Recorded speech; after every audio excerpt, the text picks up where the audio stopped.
ನಮಸ್ಕಾರ ವೀಕ್ಷಕರೇ, ಸವಾಲ್ ಟಿವಿಗೆ ಸ್ವಾಗತ. ಇಂದಿನ ನಮ್ಮ ಕ್ರೀಡಾ ಜಗತ್ತು ಕಾರ್ಯಕ್ರಮಕ್ಕೆ ಸ್ವಾಗತ. ನಾನು ಶ್ರುತಿ. ರೀತು ನೇಗಿ ಹಿಮಾಚಲ ಪ್ರದೇಶದ ಭಾರತೀಯ ಕಬಡ್ಡಿ ಆಟಗಾರ್ತಿ. 2025ರ ಕಬಡ್ಡಿ ವಿಶ್ವಕಪ್ನಲ್ಲಿ ಚಿನ್ನದ ಪದಕ ಗೆದ್ದ ಭಾರತ ತಂಡದ ನಾಯಕಿ. ಭಾರತ ತಂಡವು ಅಕ್ಟೋಬರ್ 7, 2023ರಂದು ನಡೆದ ಫೈನಲ್ನಲ್ಲಿ ಚೈನೀಸ್ ತೈಪೆಯನ್ನು ಸೋಲಿಸಿತು.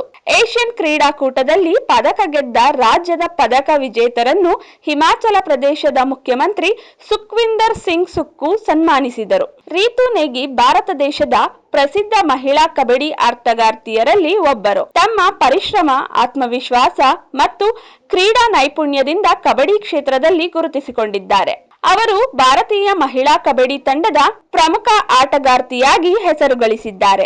ಅವರು ಮೇ 30, 1992 ಉತ್ತರಾಖಂಡ್ ರಾಜ್ಯದಲ್ಲಿ ಜನಿಸಿದರು. ಬಾಲ್ಯದಿಂದಲೇ ಕ್ರೀಡೆಗಳ ಮೇಲೆ ಆಸಕ್ತಿ ಹೊಂದಿದ್ದರು.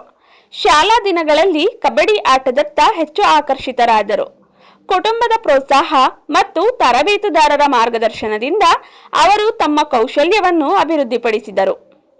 ರೀತು ನೇಗಿ ಡಿಫೆಂಡರ್ ಆಗಿ ಆಡುತ್ತಾರೆ. ಮೈದಾನದಲ್ಲಿ ಅವರ ಧೈರ್ಯ, ತಾಳ್ಮೆ ಮತ್ತು ಚುರುಕುತನ ಗಮನಾರ್ಹವಾಗಿದೆ. ಅವರು ರಾಷ್ಟ್ರೀಯ ಮಟ್ಟದ ಸ್ಪರ್ಧೆಗಳಲ್ಲಿ ಉತ್ತಮ ಪ್ರದರ್ಶನ ನೀಡಿ ಭಾರತೀಯ ಮಹಿಳಾ ಕಬಡ್ಡಿ ತಂಡದಲ್ಲಿ ಸ್ಥಾನ ಪಡೆದರು.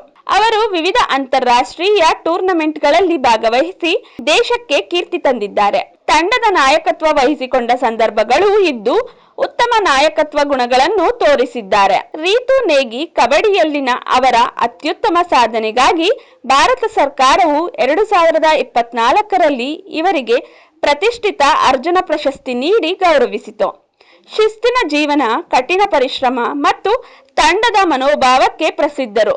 ಅವರು ಯುವ ಕ್ರೀಡಾಪಟುಗಳಿಗೆ ಆದರ್ಶವಾಗಿದ್ದಾರೆ. ಹೀಗೆ ಹೆಚ್ಚಿನ ವಿಡಿಯೋಗಳಿಗಾಗಿ ಸವಾಲ್ ಟಿವಿಯನ್ನು ಸಬ್ಸ್ಕ್ರೈಬ್ ಮಾಡಿ. ಈ ವಿಡಿಯೋ ಇಷ್ಟವಾಗಿದ್ದಲ್ಲಿ ಲೈಕ್ ಮಾಡಿ, ಶೇರ್ ಮಾಡಿ. ನಿಮ್ಮ ಅನಿಸಿಕೆಗಳನ್ನು ಕಮೆಂಟ್ನ ಮೂಲಕ ನಮಗೆ ತಿಳಿಸಿ.